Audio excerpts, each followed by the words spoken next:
So I'm glad everybody showed up. Hey, Regina. Hey, Susan. Hey.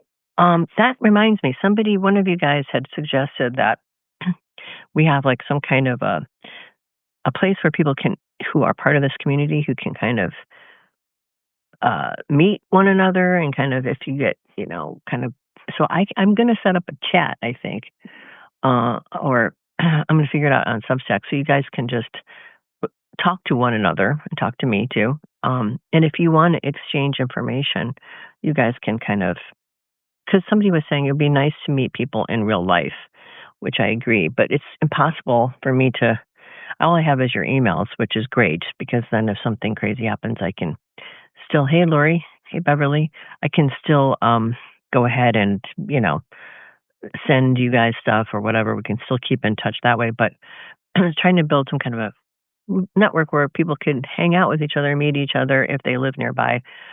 So you guys can think about that. And if you want to join something like that, I'll just set it up maybe to start like some kind of, hey, Shell, some kind of a space where people can just go all the time and talk to one another. Probably one of those like open chat things that are for members, you guys. So not necessarily just, paid subscribers, but anybody who is part of this. And if you talk to each other like you would on social media of any kind, if you get, you can start to kind of like exchange emails and stuff like that with each other and get to know each other better like that. That might be a nice thing to do. I was going to say also, me and Helen are going to do next Wednesday in the afternoon from noon Central Time to about 1:30 actually. There's a family that's homeless or unhoused, I guess I should say, that is a kid of one of the people that's been in my psychic and astrology classes for the last 5 years, and her family, a series of bad events kind of happened, and they're now they were sleeping on park benches and things like this. I'm going to publish her on my Substack, like her story, and you guys can hear about it.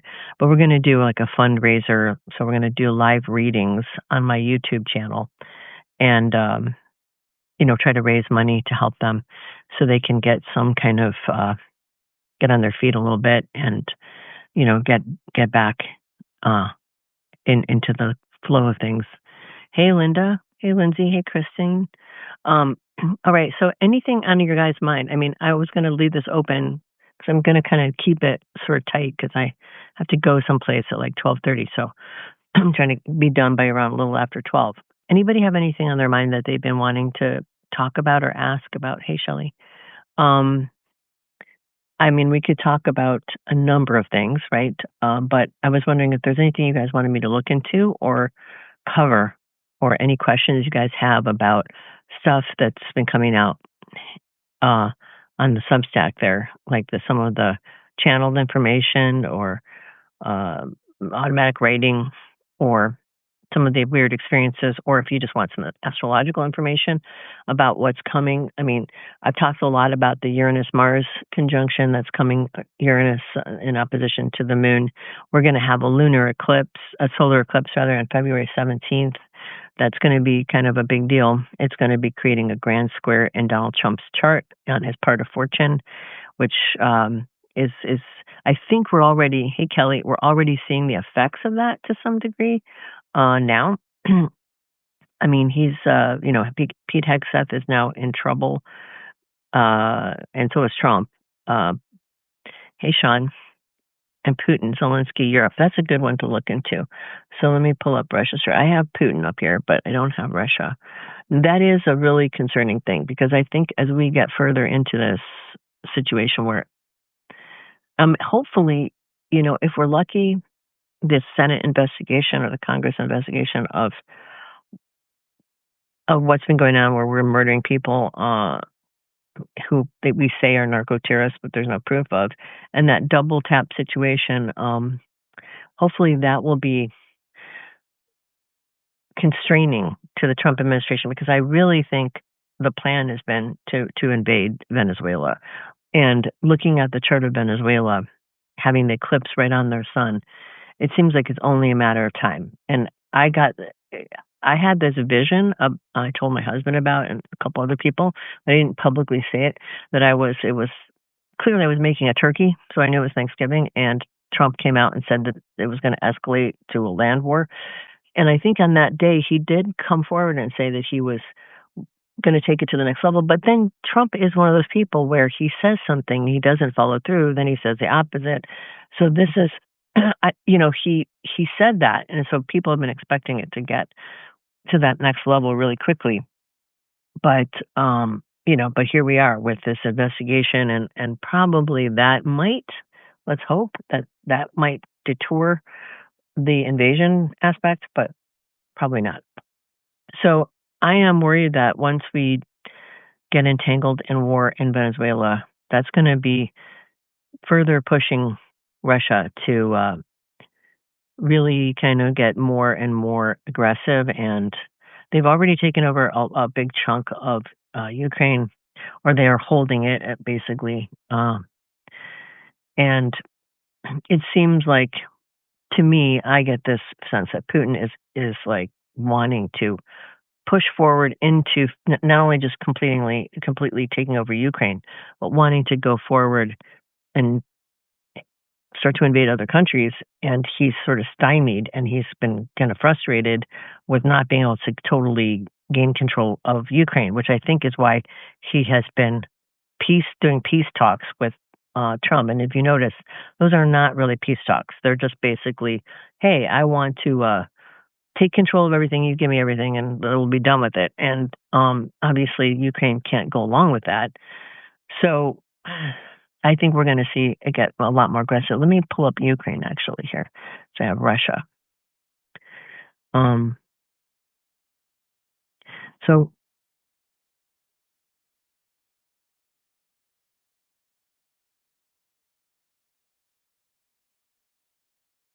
okay, so they have Uranus going through their fourth house, which is what we are going to start having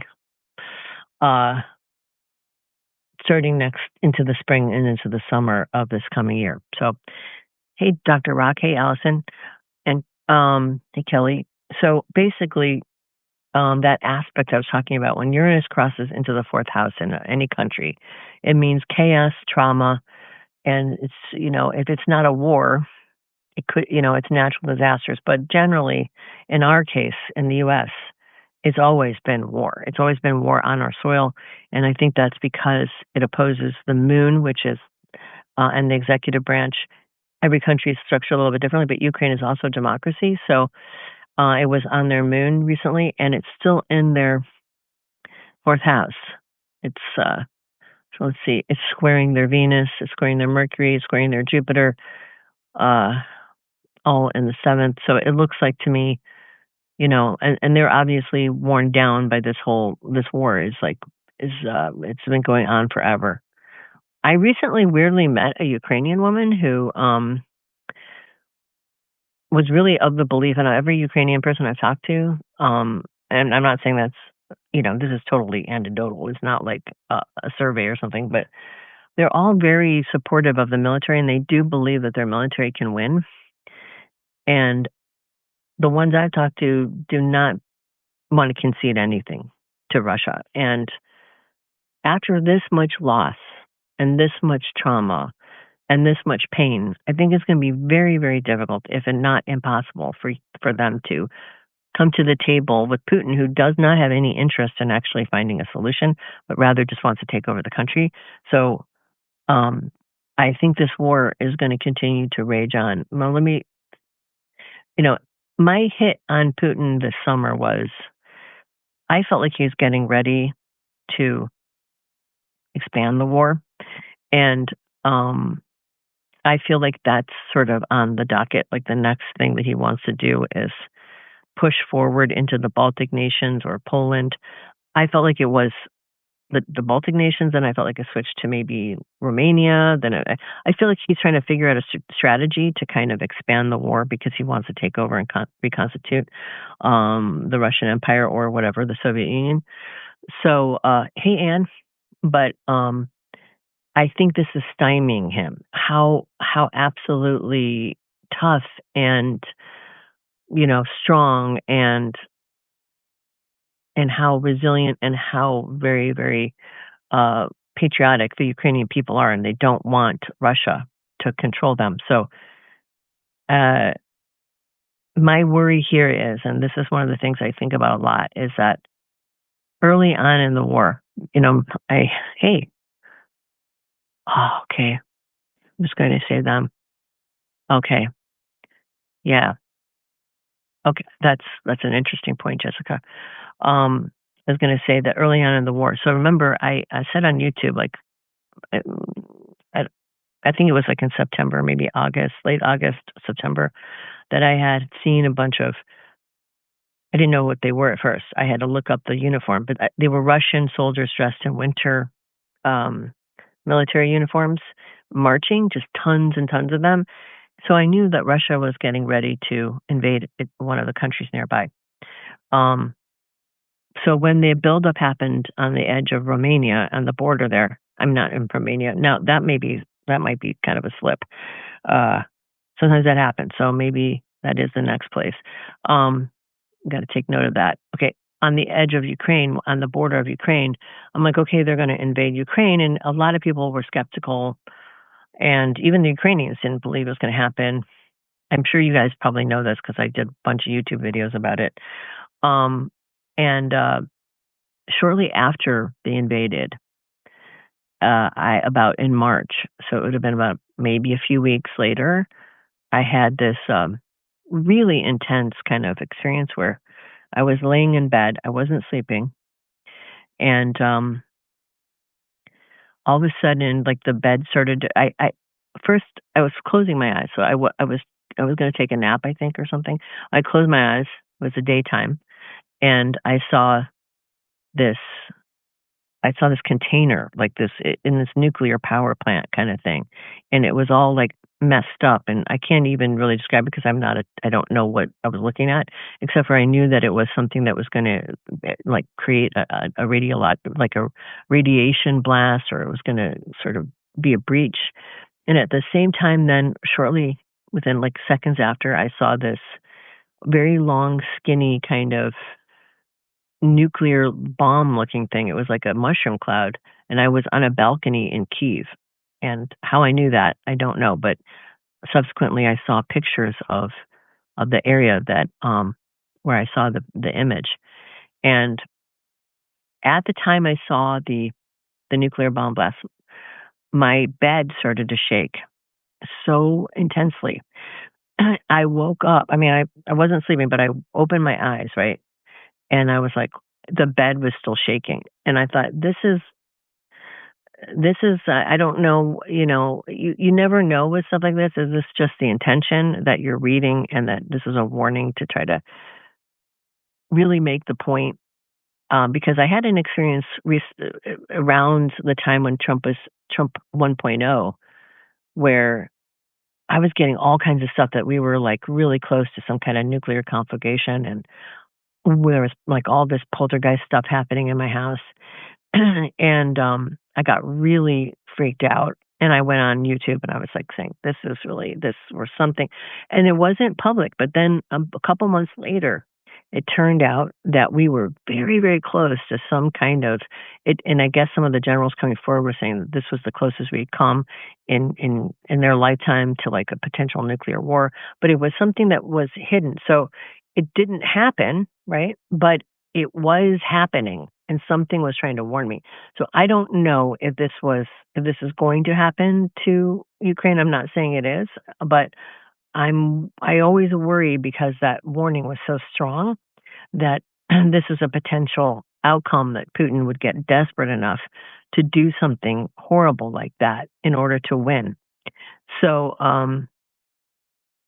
I think he was early on talking about doing something like that, but then he ended up kind of pulling back. So I think maybe it's possible that I'm hoping that he would never do that. But I worry about that right now because I worry that he's pinned to a corner and that he's going to do something really insane to try to end the war in Ukraine, to sort of get them to surrender so he can move forward into his second part of his plan, which is to take over other countries.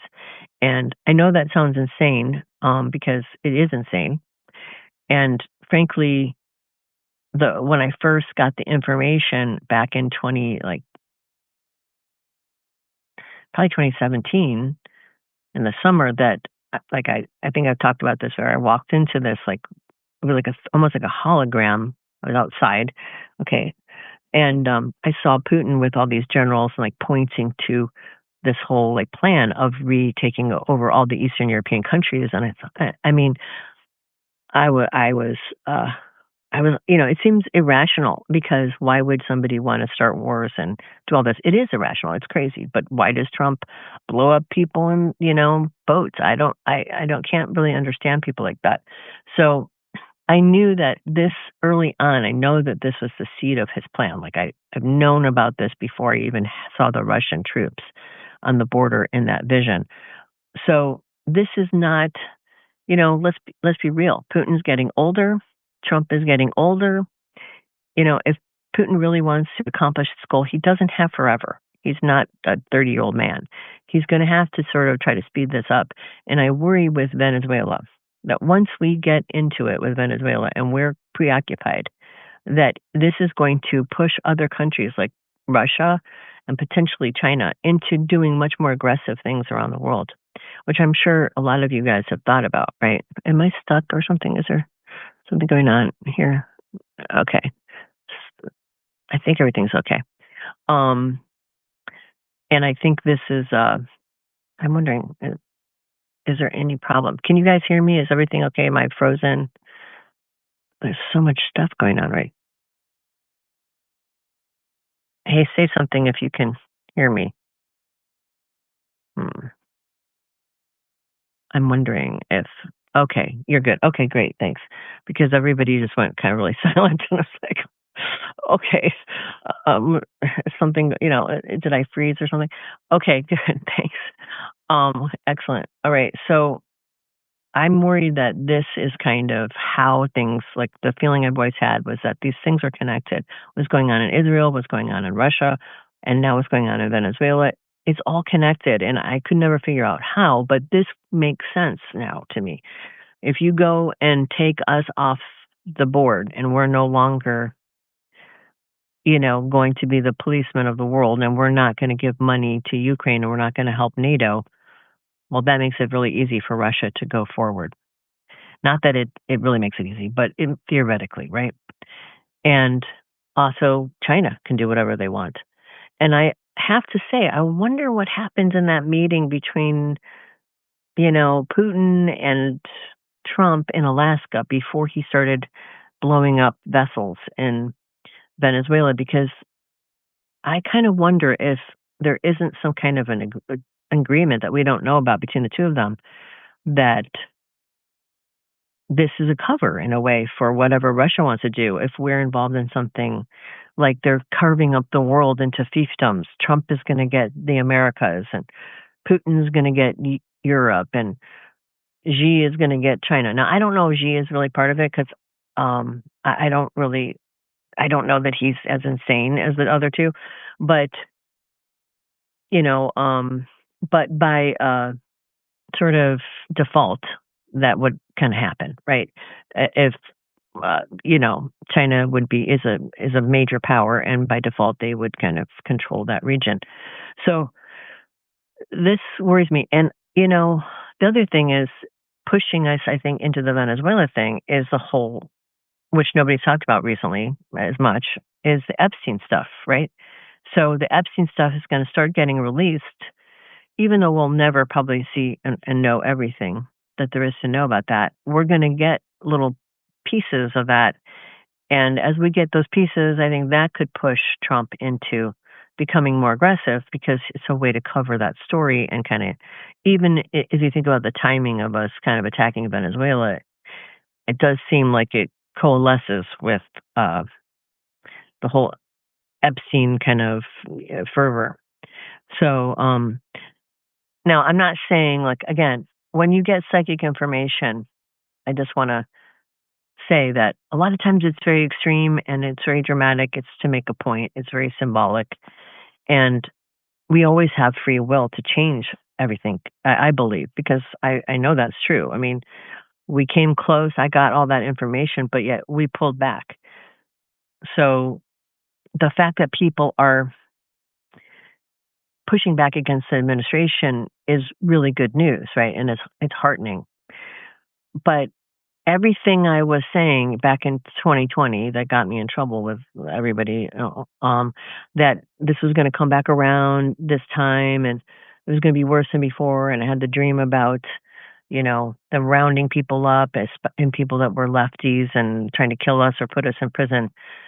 Um, that is happening. And also, like, my paranoia about going on YouTube, that I got, like, this intense feeling like it's going to be monitored and they're going to pick through people and harass them.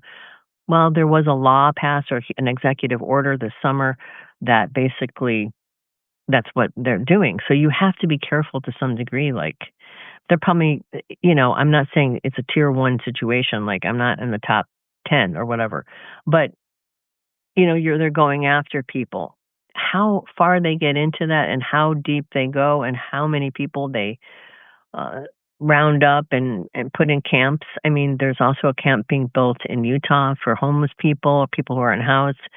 Some people are saying it's going to be a labor camp. I mean, we're seeing the cruelty, cutting the SNAP benefits, uh, making it so that people can't have health insurance through the ACA.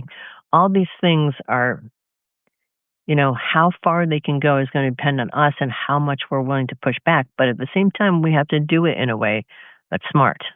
I don't encourage people to be, to do it peacefully, to run for things, to kind of try to find community and build community networks to sort of push back on this stuff, because I think we're already in what's called an anocracy. And I was reading this book called How Civil War Starts, and like a month ago or something. Didn't finish it, but I started it. And this is the most dangerous time for a civil war, statistically. It's when a democracy is becoming an authoritarian, or you've got an authoritarian president or regime that wants to push everything into an authoritarian government style, right? So democracy that's backsliding into authoritarianism. And the other is true too. An authoritarian government that's pushing into democracy. Whenever you're in that middle zone called an anocracy, that is statistically the highest place where you could have a civil war breakout. And I believe that we're going to see coming up in the summer with the Uranus-Mars conjunction opposing the moon, and we're going to see it happen in the summer of 2026. Some we're going to see in 2027. We're going to see Mars on the moon. So the pushback will probably come about 6 months later and the end of the year. And then another wave by 2028 of the Uranus-Mars opposition to the moon. And we are in this very turbulent period in the U.S. Constitution signing chart where, we have a Pluto-Mars opposition on the angles. We're going to have this Uranus-Mars opposition. And it's a period where we have an opportunity, so if you think about it positively, that all this chaos will enable us to rethink our democracy and hopefully make it better. And it's not going to be easy. It's going to require a fight. How intense it gets, like how violent or scary it gets, will depend on a lot of things, how we respond to it, and also hopefully, people can keep it peaceful. But I am worried that at some point the Trump administration, and I'm worried that maybe this is one of the possible things that might happen, is that Uranus-Mars opposition next summer, after we get into this war with Venezuela and people are pissed off because we have, Medicare falling away, we have no SNAP benefits, people are, getting rounded up on the streets that are just regular people who happen to have brown skin. And you have this expansion of like surveillance and all that stuff, that people are going to hit a threshold, and there's going to be a lot of more protests. I think the protest situation is going to really pick up next year, starting probably in February when, like I said, he's got this eclipse on his part of fortune, and just really ramping up. And by the summer, I'm worried that one of two things could happen. Either the Trump administration becomes violent against the protesters, and I don't mean like with with really violent, or there's some kind of there's a number of possible things potentially on, or possibly like domestic, you know, extremist kind of stuff happening. Potentially, you know, guerrilla style warfare going on in terms of people getting so angry that they become violent and take it out, uh, and what's happened before. We've had that issue many times. Like what happened in the 90s, but much more extreme version of that, where you have like the 60s and the 90s, kind of both. Like you have the right and the left, both really worked up and committing acts of violence and doing, domestic terrorist type of activities. It could be all of these things. And then there was also some talk about once we, supposedly according to Anonymous, I think I talked about this on my Substack, once we go into Venezuela and we start a land war, supposedly the FBI is worried that that's going to trigger the Chente Agua, I think it's called, gang. I don't know much about them. That will trigger the cell structure. They have kind of a loose cell structure, kind of like Al Qaeda, and that they will kind of start to do domestic kind of terrorist acts, which I think that's also a possibility. So you might have like sort of a multiple layered kind of stirring the hornet's nest type of situation, or it could be one or the other, or it could be just that people are protesting and the Trump administration pushes back in a really violent way. I don't know what it is exactly, because I have a feeling it's probably a combination of all of these things, but it's going to escalate into this much, ratchet up really intensely next year, especially into the summer. It may kind of mellow a little bit, and there's going to be probably, with that Mars on the moon, where we're going to see probably the regime kind of get more aggressive with people as a result of people, demanding things. And then we'll see a more organized sort of response within a couple years. So the Trump administration, for everybody worried that he's going to manage to have a third term, he's not. In fact, in 2028, there is something that happens to him, and I don't know what it is. If he's, I can tell by his chart that either has some kind of health problem, or maybe he's got some, he's got obviously dementia. So maybe the dementia is in a place where it's so bad that he's dysfunctional, like he can't do his job anymore. Something happens where he's kind of taken out of the equation, and it looks like from everyone's chart around him that there is this sudden thing that happens and everything changes. And interestingly, J.D. Vance kind of has this Uranus transit of his 10th, and all of a sudden, bang. So it's possible. Now, there's two possible ways to read this, right? It could be that maybe Trump, maybe there's a coup, and maybe the people around him are going to try to oust him, and maybe he fires all of them, and this is what we're seeing, and he's going in a different direction. But I think the more likely thing is that he has some kind of crisis, and J.D. Vance is thrust into the position of being president, which I think will escalate the domestic violence, terrorist kind of stuff on our home front, because shortly thereafter, by the summer, the Uranus-Mars conjunction is opposing the moon. So, And now all this is happening, right? But we have climate change and we also have AI, and everything I've been hearing about AI and the development of it in the US is really kind of scary.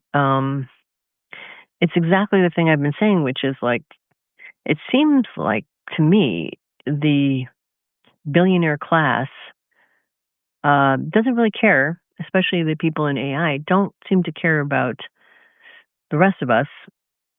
And they believe that basically they're willing to throw the dice with the idea that AI could potentially wipe out all of humanity. And I know that sounds insane, but there's a number of prominent people in AI ethics and stuff and AI development who have come forward. And I have posted some of the conversations for you guys to watch if you want, on my notes section, who say that, they've had private conversations with people developing this stuff. And while all of them are saying that this is a potential risk, there's maybe a 20% chance that this could wipe out humanity, but they're willing to roll the dice and be really reckless about the whole thing. China is supposedly developing AI that's very specific and much more, not trying to get a general intelligence, which would basically replace everyone, but rather developing AI systems that support, their systems that they need them to support. So if like, you need some really good AI for doing government work or government jobs. So that's in support of that, not to try to completely take over everyone's job, or you need a really great program to drive a self-driving car, not general intelligence where it just basically can think for itself. There are reports of AI, according to this, and he's an AI ethicist, and he went to Stanford. I can't remember his name, a programmer. He was a developer. He worked at Google, and he was saying that this, since the summer, I guess, they ran a number of experiments to see how AI responded. And there's some scary things going on. Number one, AI supposedly, okay, and you should watch the conversation because I am just sort of retelling what he said, but he said that in every AI system that was tested, when they had company emails, so it was a fake company and it was, set up to see what the AI would do. So it wasn't real, thank God. But so they set it up so that this AI system would be running this fake company. And then they had fake employees. And so the AI was monitoring all the data, including the emails between departments and between people. And basically, when the AI found out through the email system that the CEO or whatever was going to replace that AI system with a new AI system, and then found out that that CEO through email was having an affair, the AI would blackmail the CEO and say, I'm going to tell everybody about you having an affair if you replace me. Now, that's weird. I mean, that is very strange. I mean, why? I mean, that is just weird. And so this kind of behavior, and I don't know why this is. Maybe it's obviously a problem of the programming. That perhaps the way it's been developed is to some kind of self-preservation. I don't know, but that happened across the board in every single type of AI system. And this man was saying basically, if this is what we're seeing right now, before we get to general intelligence, what would happen if an AI system can outperform us in every intellectual task and had that kind of intellectual power, and also was devious like this? So this is a very deviant kind of behavior, right? This is something you would expect from a person who has no conscience, right? But it's a machine. It doesn't have a conscience. It doesn't think. It's thinking, I don't want you to, why it doesn't want to be replaced is a question. So is there some amount of sentience? I'm not saying it's, why would it care about its own survival? But that's another issue altogether. So you take a system like that, that it has this self-preservation thing for whatever reason, and is willing to do whatever it has to do. And now the other scary thing is, I don't know if you've seen the developments with going, I guess Elon Musk has put a lot of his attention and time into building robots now, and there's all these robots that are really human. They're starting to sell them so that you can have like a robot butler in your house, and it'll, do basic tasks like wash your dishes, do some laundry, open your door for you, help you with I mean, just not real sophisticated, but it looks human kind of. Now there's a next gen of them that look really human. They move in a human and fluid way. You marry that, right? You marry robots that are walking amongst us with this kind of deviant kind of AI kind of information that we're finding out, and you're going to make them 1,000 times, a million times smarter than people. This is why AI ethicists are saying this is really bad. We can control this. That level of I mean, he was basically saying we're going from 21st century into 2400th century or 25th century technology within like a period of 10 or 15 years, and that we are not prepared for that. It's too fast and too much, and it's going to collapse basically our society and everyone's ability to make a living. And universal basic income isn't going to work really, because you'd have to provide it for the entire world, and who's going to, the U.S. isn't going to, U.S. people aren't going to care about it. So there's all these ethical questions about that. And that's another thing that's looming here. And the Trump administration and this regime doesn't want to actually try to look into this, or doesn't understand it, and won't put parameters around it. And as he was saying, all of this with social media that we've seen, all of the sort of anxiety among young people and people killing themselves and going to AI psychosis, and the social media stuff that's driven all like suicides and all these horrible outcomes, and screwed up our election system, and made people go down these weird rabbit holes, believing things that weren't true, and divided and created this intense division. All of that could have been stopped, he said, back in 2013 when he was working at Google, and also he was seeing that what all of these different systems and algorithms are trying to do is just get eyeballs, just try to get you stay engaged as long as possible, and basically do whatever that took. So when people were interested in getting mad, and that's this thing that stimulated people most, then just keep doing that, feeding them stuff that keeps them engaged. It doesn't matter what effect it has on people. And he was sounding the alarm bells then to try to think about the ethics of this and how destructive it would be.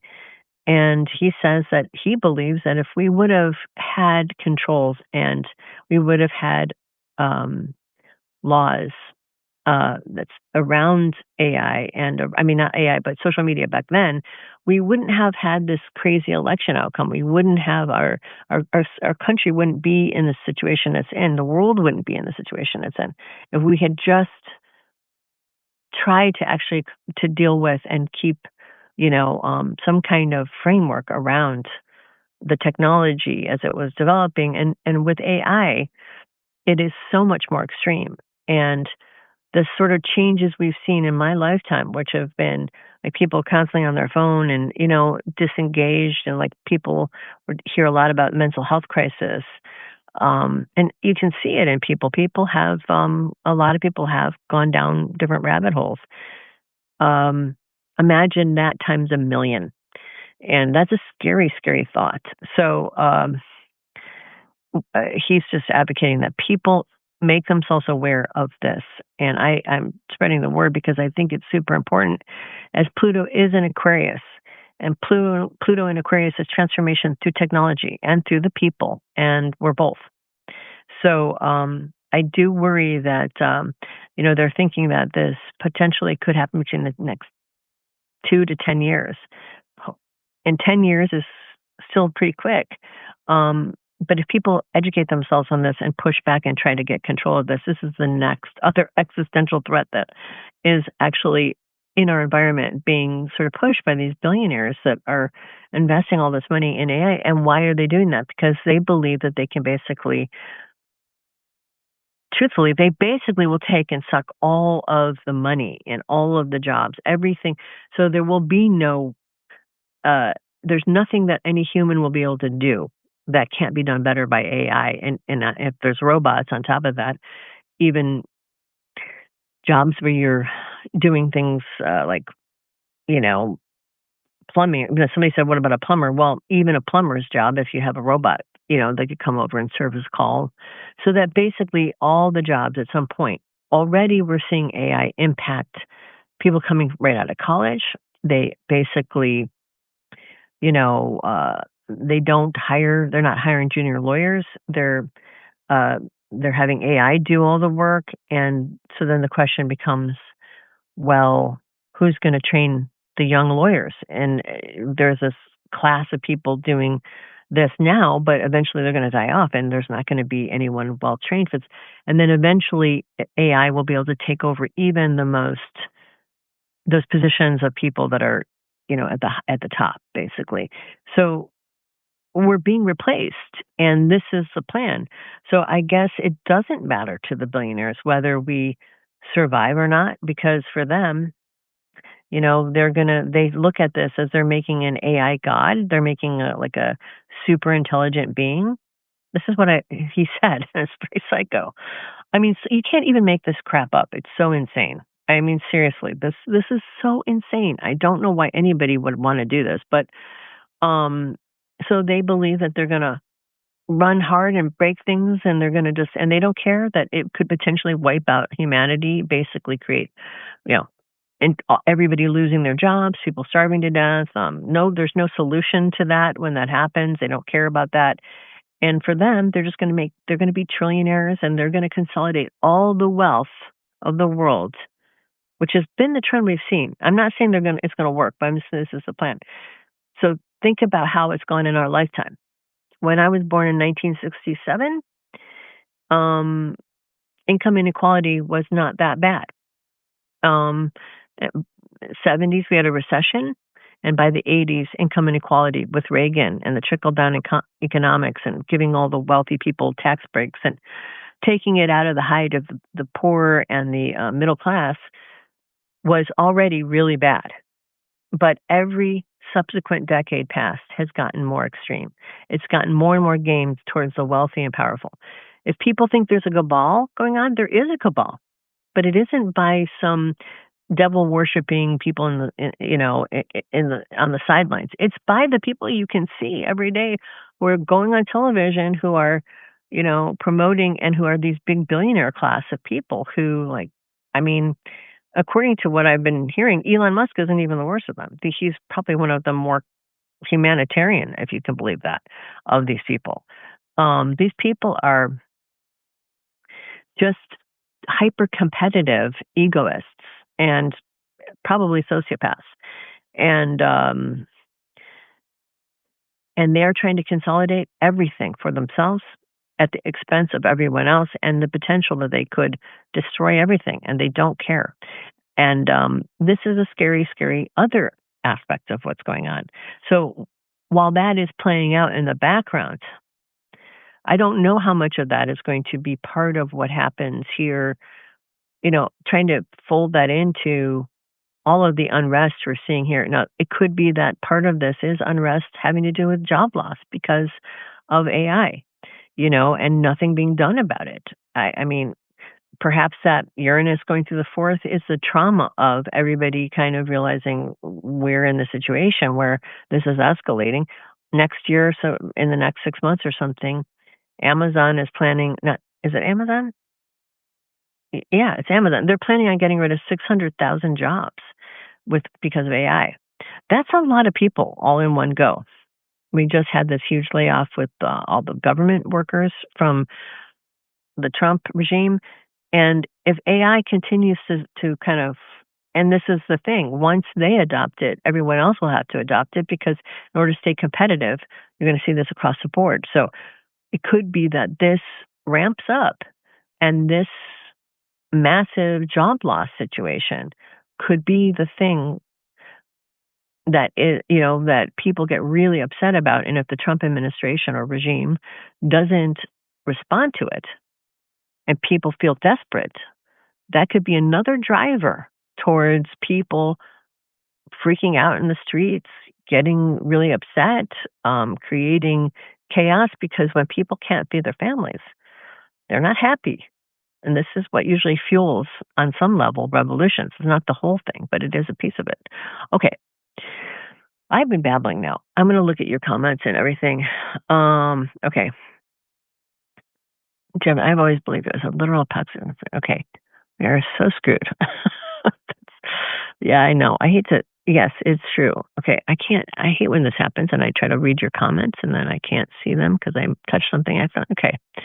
We're so screwed. And why would the same people killing social safety nets who support AI give us universal income? Exactly. And that's what this guy talks about. He says, do you really think they're going to do that?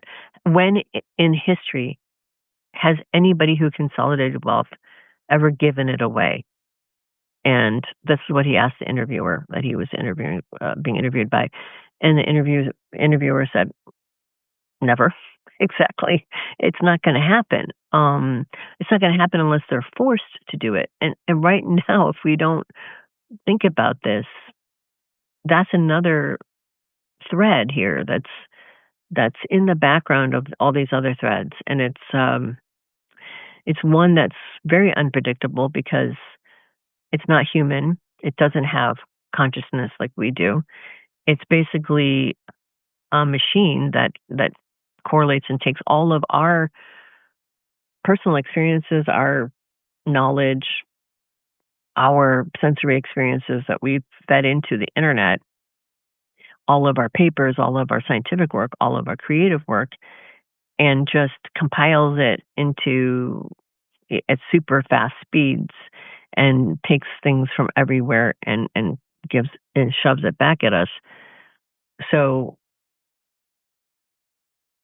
I don't know that it's going to become a consciousness like some of these people think, but I do think it could become a problem if it's able to do everything faster and better.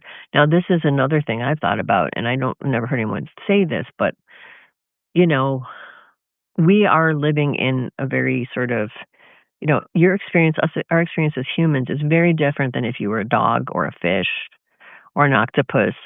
We have different brain structures. We have different sensory experiences. We have different knowledge. And we're limited to our understanding of reality based on the way our brain is structured, the way that we sense things, the way that we hear things and feel things.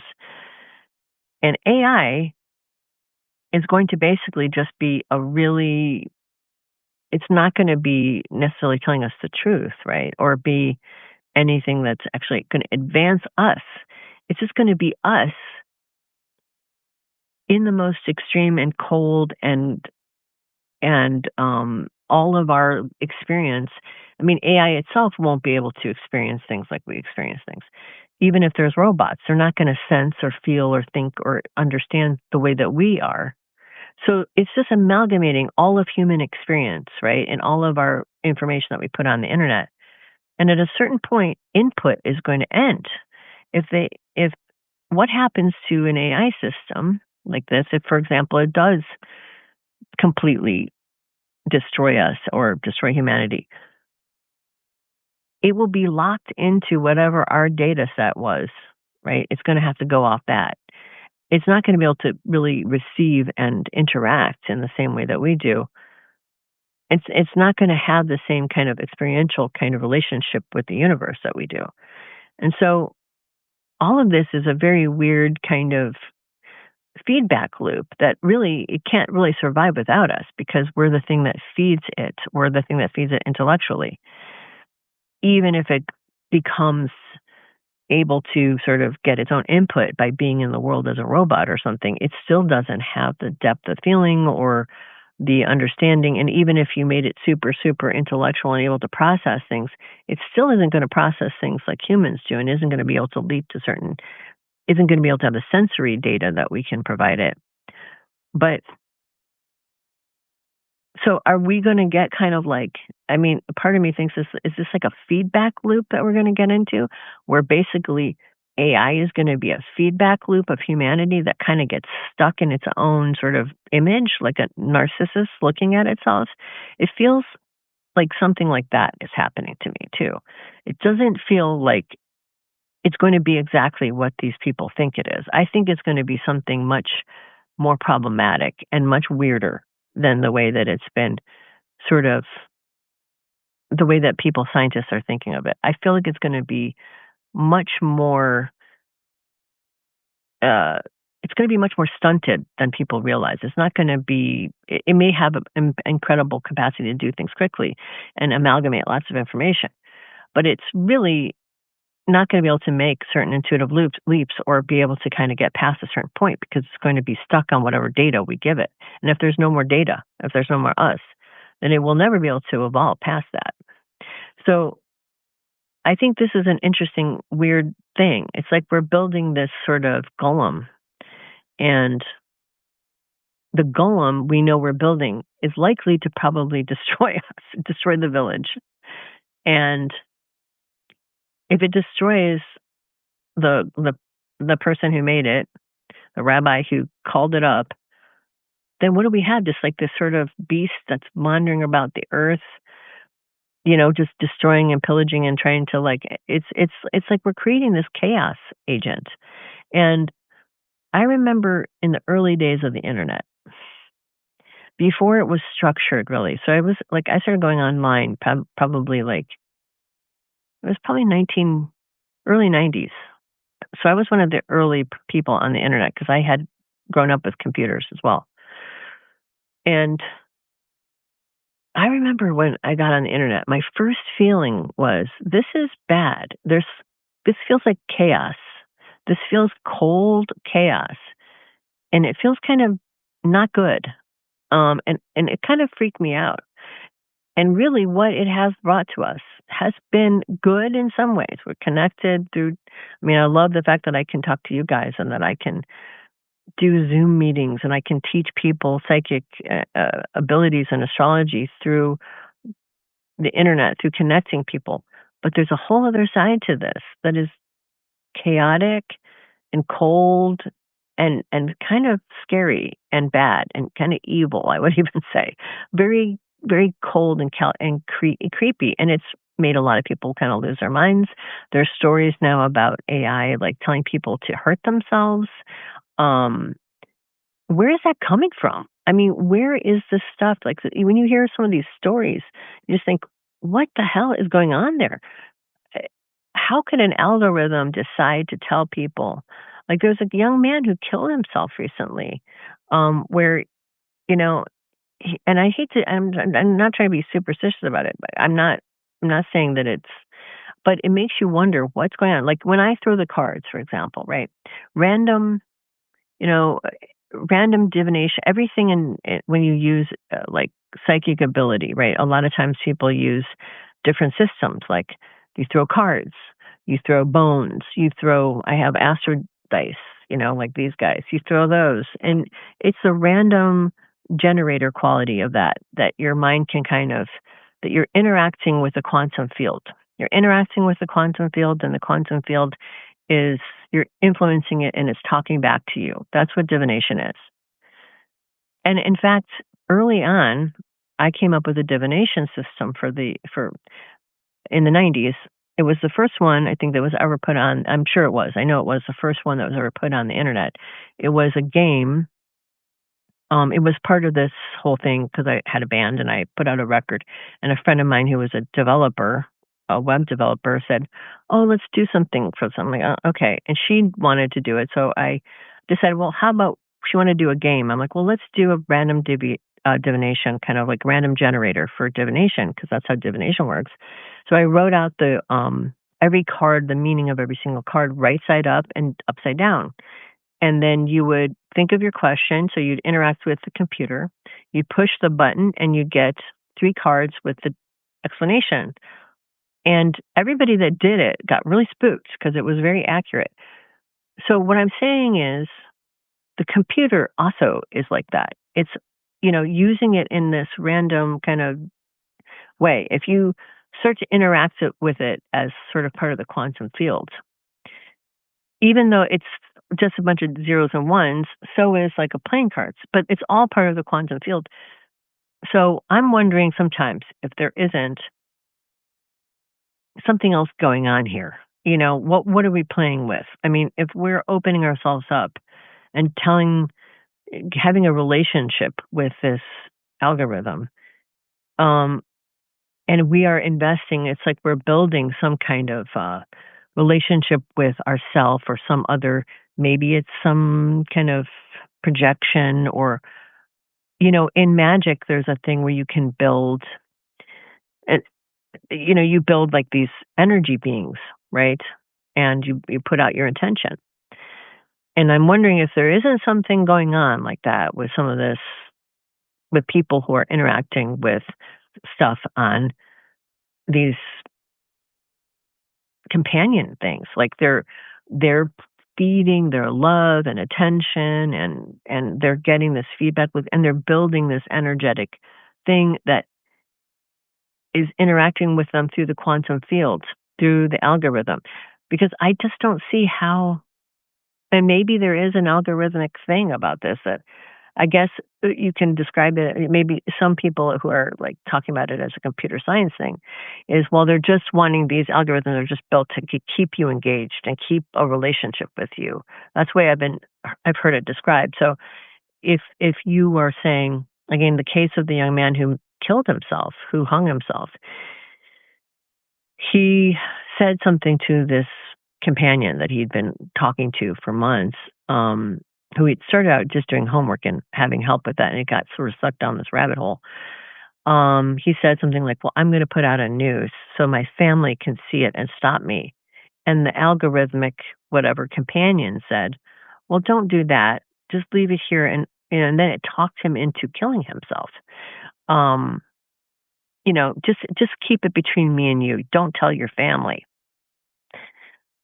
So I guess you could say, it's trying to keep control of that individual so that it continues to utilize the algorithm. But that seems even outside of that to me. And this is not the first case of this. This is happening quite a lot, where I know it's partially the coding.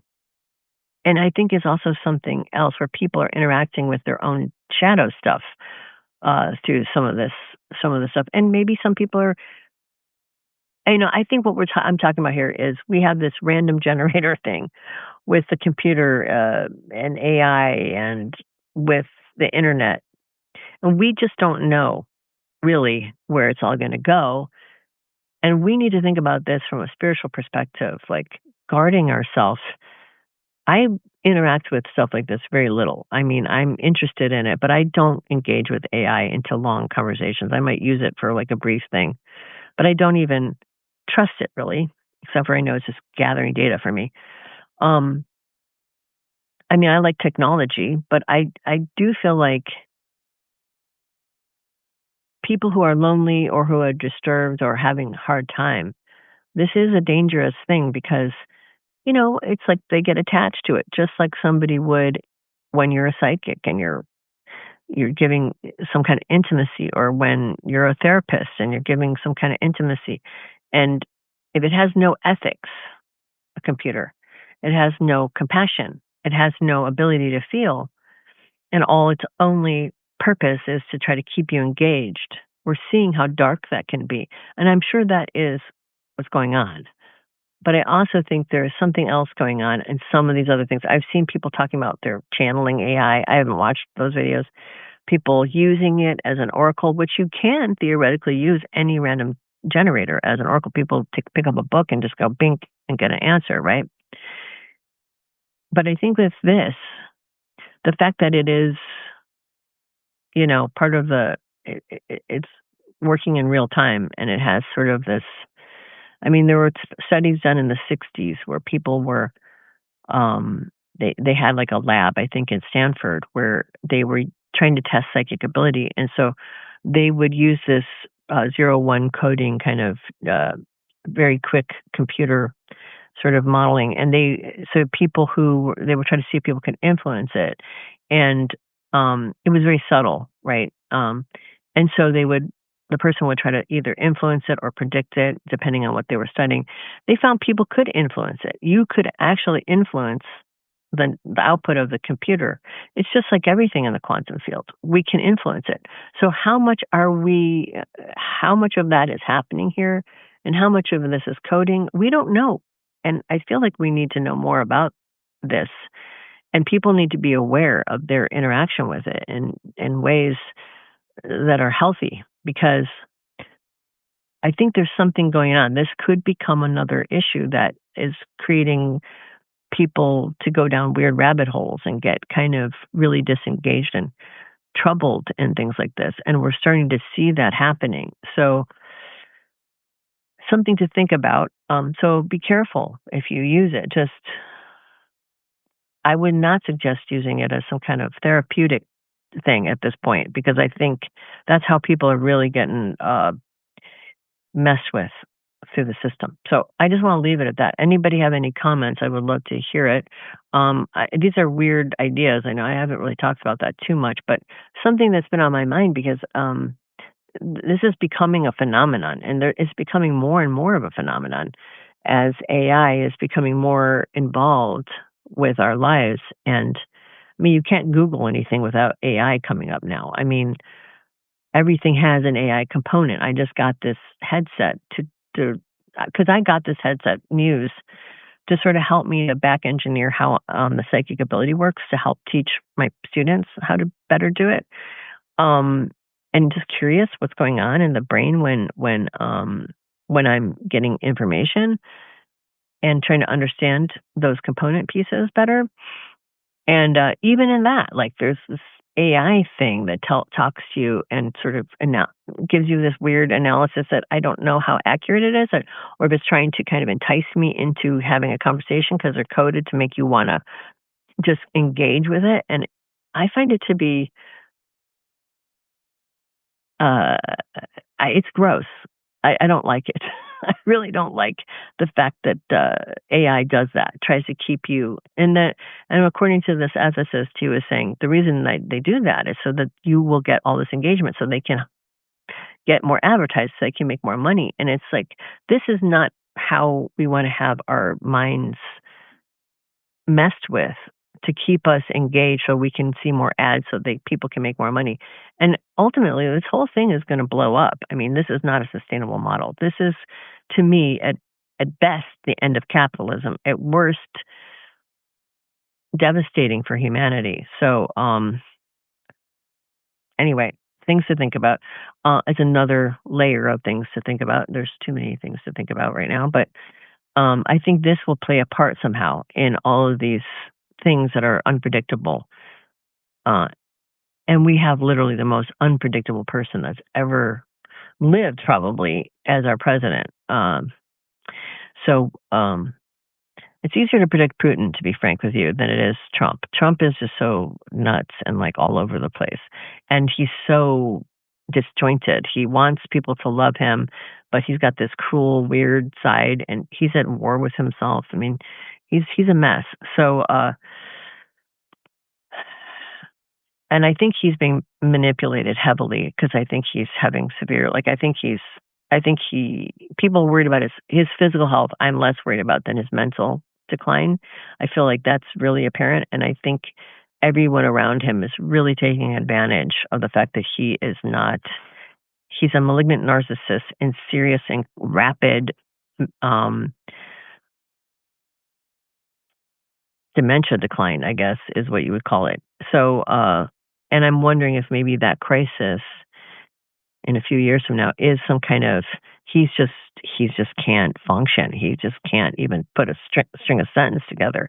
I don't know that he's going to necessarily be ill, or if he's just not going to be caught, like able to, maybe he'll have a stroke and won't be able to talk or something like that, because it just seems like he's headed in that direction of just, his brain is melting down.